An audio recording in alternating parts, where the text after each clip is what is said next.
I was 23 years old. I was stationed on a ship in Asia. We'd just come back from the Gulf, and we pulled into the Philippines. All the young men on the ship were really excited because the Philippines was world famous for prostitution, for bars, for brothels. They actually called it adult Disneyland. When you walked out the main gates at the Subic Bay Naval Base in the Philippines, you stepped onto Magsaysay Boulevard. And Magsaysay Boulevard was just a strip of clubs and brothels and go-go bars that literally, they lined both sides of the street for blocks and blocks and blocks. I remember the first time I pulled into the Philippines, everyone was extra excited because they'd heard that a new club was opened. This new club, it was called Sweet 16s. So everybody went to check it out. I went along with them. We walked down the street, we walked past bar after bar, brothel after brothel. We finally got to Sweet 16s. There's a guy standing out front, a barker, the guy who lures you into the club. And he smiles at us and throws open the door. And this wave of like super air-conditioned air and loud pulsing music just washes out into the street. And I stare in and I see a dark place. It's lit by neon lights. And I see young girls in bikinis on top of the bar pole dancing. And for those of us who are hanging back, then he just motions us in more and he says, come on in, here at Sweet 16s, the oldest girl working the bar is 16 years old.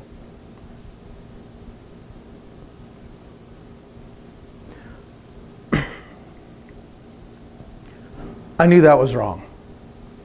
I mean, that's pretty clear. But what I didn't know is that's slavery. That's human trafficking. It took me several more decades to realize that. When I was there in Southeast Asia, I traveled a lot and I saw a lot of human trafficking. I saw forced child labor. I saw peddling rings. I saw forced and child prostitution. It really changed me. So I finished up my time in the Navy. I went to school. I got out. I went to grad school. I wanted to become an academic. I really wanted to try to understand all the things that I had seen while I was in the Navy. I specialized in Southeast Asia. I started teaching, researching, and writing about human rights abuses that were happening. I was teaching my students about these terrible crimes occurring in the third world, about in India, in South Asia, indentured servitude, about child sex rings in Thailand. And it took me, though, I hate to say, until 2009 before I finally realized that these terrible, heinous crimes I was teaching about to my students far overseas were also happening here. Right here. I don't just mean here in the US. I mean right here in Ohio, in Dayton, in Cincinnati. Toledo, Ohio is number 4 in the United States for underage sex trafficking, according to the FBI. Toledo, Ohio. When we're looking at child sex trafficking, what we're basically seeing are repeat runaways and prior victims of abuse and neglect who are on the streets. They're finesse pimped by an older man or an older woman who says a few kind words to them, romances them maybe a little bit, and lures them in with some psychological manipulation until they're trapped in the life. And then that's where here in Ohio our great highway system comes into play, because a real critical part of most human trafficking deals with movement. If there's a runaway, people are looking for her here, you have to move her somewhere else where people aren't looking for her. So they do that a lot. Movement comes up in a lot of the cases. You move the children around so that they elude suspicion, so that they never have time to form any bonds or any relationships with anyone, except for the pimp. Becomes the center of their life. You can see this for yourself. Go to a truck stop late at night, a real busy truck stop, sit down in the parking lot, stare out and watch the parking lot. After a while, a van will pull up. The door will open and some young girls will get out, maybe wearing mini skirts, fishnets, and they'll go cab to cab to cab down the line of all the trucks parked there. Spend 20, 30 minutes inside each truck before moving on, servicing the truckers while their pimp sits in the van and watches. Or go to a nail salon. You sit down across from some young man, maybe from Laos, doesn't speak any English. He's not saying anything to you. He looks scared. He won't make eye contact with you.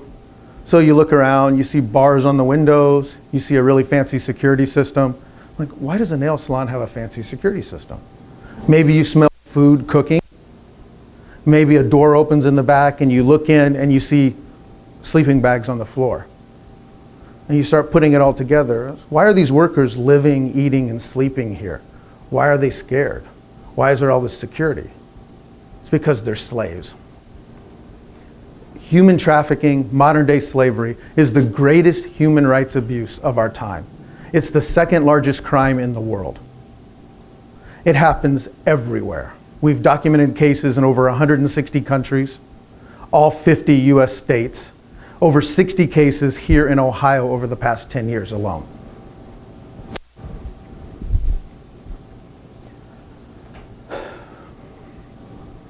It's a really terrible thing. I'm sorry, it breaks me up a little bit when I really think about what goes on and what's happening. And why is this happening? I mean, at first you think these people are bad. That's why this is happening. They're abusing people. Maybe. But what's really going on? It's the money. It's always all about the money. Human trafficking is insanely profitable. I mean, if you really think about it, you can sell a kilo of heroin once. You can sell a 13-year-old girl 20 times a night, 365 days a year. It's a lot of money. And you should feel a little outraged about this.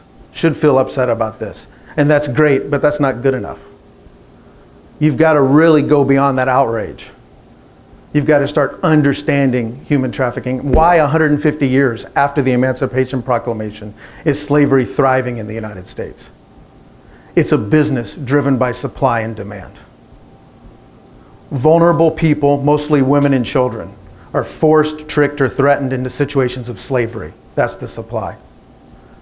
Traffickers, pimps, agents, bosses, recruiters, organized crime syndicates, street gangs, individuals, they're the traffickers who facilitate this business. They take this supply and they provide it to meet our demand. And yeah, I said our demand. I wish I had a mirror. I'd hold it up right now so we could all see what the users of slaves look like. And I'm including myself in this because we all drive demand. We all want products that are very, very cheap. They can only be produced by slave labor. We all tolerate sex everywhere in our society. Sexual images, porn, erotic images of children. We use sex to sell things, sex to be popular, sex to just attract others. It's everywhere. Pimps are glamorized, porn is pervasive, images of young children are considered erotic. We tolerate this just like they did back at Sweet 16s when I was in the Navy, when US citizens were buying teens on the street, in the middle of the street, in the middle of the day. It's the same thing. You saw it, you didn't like it, you just ignored it. Or you shook your head and walked on by. I did that for years. It's really time to stop walking on by. We have to act. And I have 3 things that we need to do. 1, let's work on education, justice, and poverty and reduce the supply of vulnerable people. 2, let's really crack down with laws on the traffickers. Let's disrupt their business and make it less profitable. And 3, and most important, let's work to reduce demand. Let's start to be smart consumers. Let's stop tolerating the sex trade. If we do this, if we reduce supply, we disrupt the business, we reduce demand, we can finally end slavery. Thanks.